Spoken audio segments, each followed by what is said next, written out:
Are you ready to stop the self-sabotage and create the life you desire? Well, in order for that to happen, you need to break free from the bad beliefs that are holding your success hostage. You need to optimize the stress by turning it into extra energy for success. And those hurtful habits? Well, we need to give that pain a purpose for progress.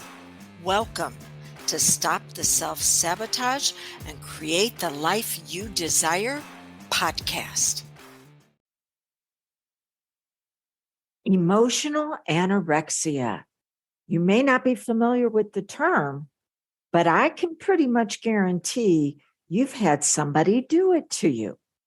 It could have been when you were growing up, as far as a parent or an older sibling, a teacher or a coach, or maybe later on when you were dating a significant other, even a job or an instructor at some point. So what is it? But more importantly, what do we need to do about it? So emotional anorexia started out to where you had a very important need and you needed to rely on someone else to assist you in getting it met. And they took out your need, substituted theirs, and then programmed and conditioned you to think that if you did enough for them, that if you consistently and constantly worked on getting their meat, I'll get it out, guys, getting their need met, that at some point you'd get yours met. But that wasn't going to happen. In fact, they would just throw you enough crumbs to keep you entangled in getting theirs met. And then over time, you actually forgot the real purpose of doing it, that you thought that they were going to assist you and reciprocate in meeting yours. And then later on, you just thought this is what you were supposed to do. Starve yourself in getting yours met, meeting the needs of others, which is going to just lead to you being exhausted and confused and abandoning yourself and doing too much and lack of boundaries and being dysfunctionally attached and feeling like you're attacked when you try to stand up for yourself and always looking for external validation and bonding in a way that just continues the trauma cycle and constantly feeling like you need to convince others. Yeah. Okay. So what do we need to do about it? Let's talk about the core four. You had four needs as you were developing. The first one was for certainty. This is where someone empowered you on meeting your own needs. You were dependent upon them. That's safety, but they were supposed to teach you security. Security says, if it is to be, it is up to me. Now, if that never happened, that transfer of authority, transfer of power, then what happened was you were taught to constantly make it safe for other people. And the wound here is abandonment. You have to abandon yourself. Okay. Now, we will see this happen whenever there's emotional anorexia. We'll see this happen whenever you're like, hey, I've got needs too. And they are going to deny that they're doing anything to keep you from meeting your needs. And then they're still going to substitute their need in place, which leads to the next one. So the next experience is freedom. Now, freedom comes from choices, and it also comes from discipline. What we need to do to act on those choices.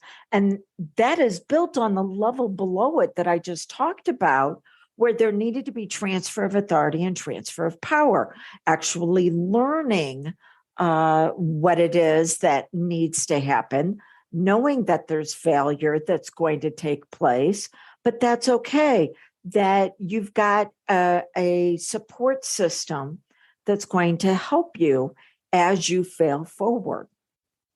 Yeah.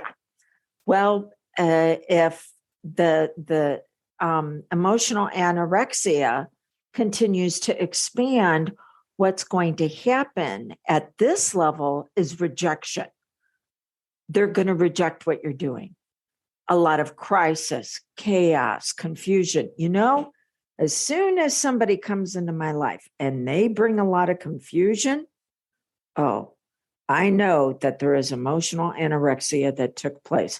I was working with a client here recently, and it was like, okay, after the first session, every time a client comes in to work with me, we have to look at a celebration. And she didn't want to do that. She wanted to just bring up the confusion and how there's constant crisis. And I'm like, well, we can't stabilize you when you continue to go to that.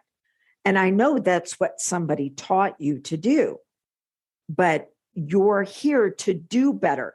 That whole adage, know better, do better, is bullshit. People know better all the time, and they're still not taking action on it. So I told her, no, you cannot start out with me like that, because it turns on your RAS, your reticular activating system, for threats and pain. And you're here working with me to stabilize, regulate, and move into intelligence. So I'm going to expect more from you. And this is how we're going to start out. Now, by her fourth session, she was finally getting it. Oh, yes. But I know that she was programmed and conditioned to always find the crisis, chaos, and confusion, because that's how somebody controlled her. It even says in the Old Testament, God is not a God of confusion. If there's confusion there, then I know that we're dealing with an expanded wound that went from abandonment to now rejection, that nothing you do will be good enough. First, you've got to abandon yourself. And now everything that you do is going to be rejected, which leads us then into the third need, which is worthiness. Now, worthiness shows up, again, two ways. When it's healthy, it shows up as significance. That's where you partner up with someone else and you go, hey, I have these strengths, talents, abilities, and gifts. And so do you. And they're not going to be the same. So we're going to put them together. We're going to connect them together. And in a partnership, we can create something greater than what we could individually. But that's not what you were taught, because you were taught to abandon yourself. Then you were taught that whatever you was going to do was going to be attacked, and it wasn't going to be good enough. And now we move into you're never enough in a dysfunctional way, which means that they're now playing that you're the offender, that you're not doing it enough. And so you need to take one of two roles now, either the martyr complex or the savior complex. And the martyr complex says that you can never have anything unless someone else has it first. And maybe they'll give you a little bit of what's left over. They never do. And just a heads up. They'll breadcrumb you.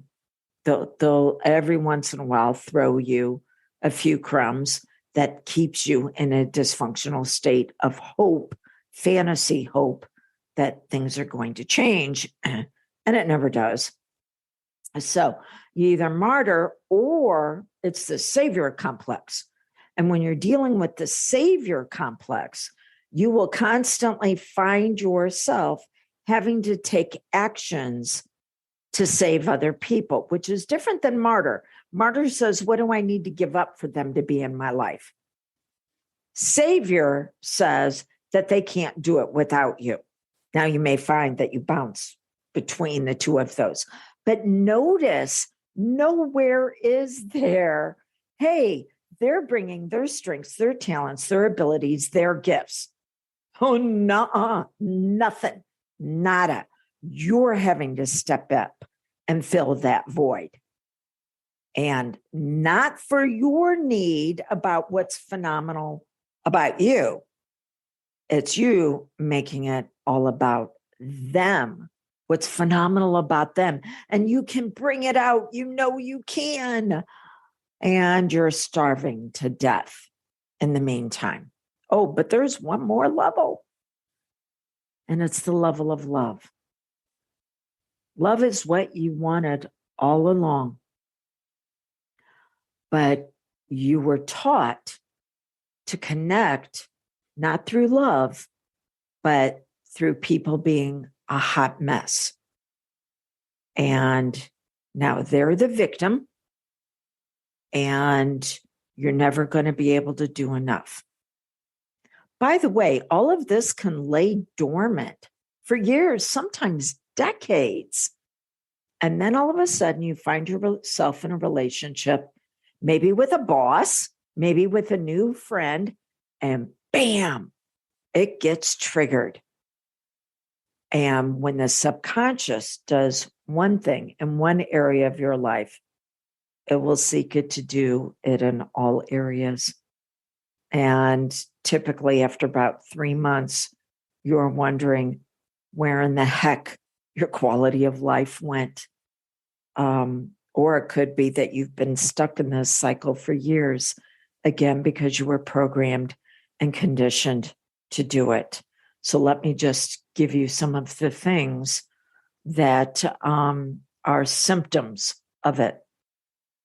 I will let you know this is one of the reasons why I love hypnosis, because we don't treat the symptoms, we treat the cause, and we go in and you developed an identity around these, and we now need to upgrade that identity.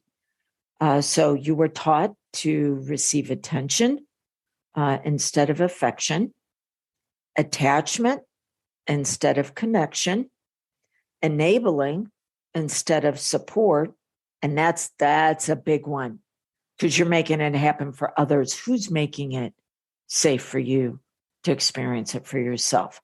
Being attacked instead of understanding that you can have disagreement, entanglement at the risk of intimacy, no boundaries, because you were taught that means empathy, consistent external validation instead of internal care, trauma bonding instead of love, and constantly convincing instead of allowing them to be who they are, and also allowing them to experience the consequences of their lack of discipline and choices, because you will no longer allow yourself to abandon yourself, to reject yourself, to find yourself not good enough, and to continue having emotional anorexia where you're starving. Okay, so that's one of the things that I'm working on with my private clients this month. It's known as the 9 vulnerabilities. If you want to have a conversation on what it looks like to begin to fulfill yourself, to make this happen, and to expand your identity, moving into being nurtured and nourished on the inside as well as the outside, then let's have a conversation. 1-636-699-7791. You can leave me a voicemail. You can send me a text. Let me know you want to talk about the 9 vulnerabilities. And let's see what it's going to take to move you forward. You can do this. I believe in you. But until you can learn how to do it for yourself, you can rely on my belief.